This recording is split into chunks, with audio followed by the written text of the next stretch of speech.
My name is Jordan. I go to UW-Stout. I'm a criminal justice major here. I'm a senior right now.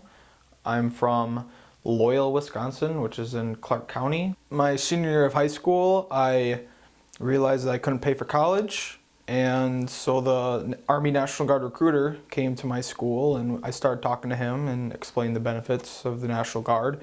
So I decided to join when I was still 17, and I went to basic training that summer. We were stationed in Texas before we left. We had 3 gigantic duffel bags, which we would put all our stuff into. You'd have also a carry-on bag. We got on the plane, we went to Minneapolis, and then we went to Germany from there. And then from Germany, where we refueled, we went straight to Kuwait. We stayed there for about a week, give or take. And from Kuwait, we took a military flight to, it's called a military base called Bagram. It's the largest American military base in Afghanistan. In the capital city, there was maybe some Taliban presence, but in other areas of Afghanistan, especially the rural parts, there is a high Taliban presence there. So the first night we got there, a bunch of us already went to bed. It was very late. A couple of guys stayed up. What they saw that night is the base started taking mortar rounds, and they got to see the base. What they would do is, there's a big, you know what a Gatling gun is? Basically the computer locks on to the rounds that the mortars are firing on, and it would just blow them out of the sky. So a couple of our guys got to see indirect fire being shot out of the sky.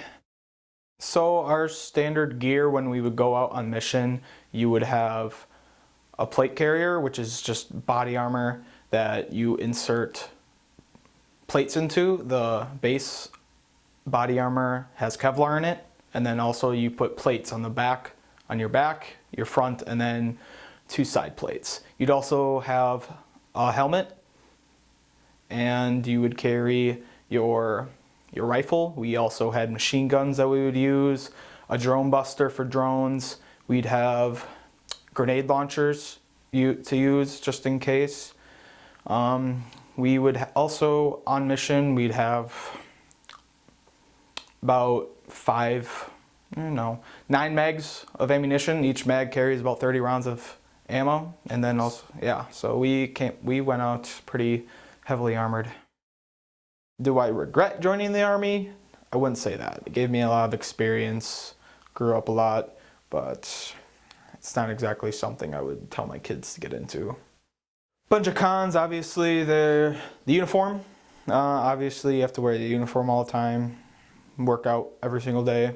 The culture is very toxic, especially in the infantry. Like, you're always getting yelled at. You have to go through basic training, and that's extremely stressful, I would say. You don't have any freedom. You are an employee of the United States government. You can't go anywhere. You have to actually you have to ask. You have to sign out a form. Like, especially if you're active, you have to sign out a form, take maybe a weekend off, and basically, yeah, you gotta get approved, and they might not approve it. You gotta do a bunch of extra working. It's no such thing really as a 9 to 5. You're always, especially since you gotta work out in the morning, 6 a.m., go back, take a shower, do your however long job you have to do that day, and you get back. But you can always be assigned extra duties, always. Get your weekends taken away, just sit in some office for an entire weekend doing nothing. Going out into the field, no showers, pretty shitty food, stuff like that. If I was 17 again, thinking about it, honestly, I'm not really sure. Like, I've had a bunch of good experiences in the military. I made a lot of friends along the way, but I would just rather take out the loans, go to college. Personally, I would recommend not joining the Army, just because I don't think it's worth it, really. If you want to, because you have a lot of patriotism, go ahead, join the Army, do however long you want to do, but yeah. So you wouldn't recommend it? I wouldn't recommend it.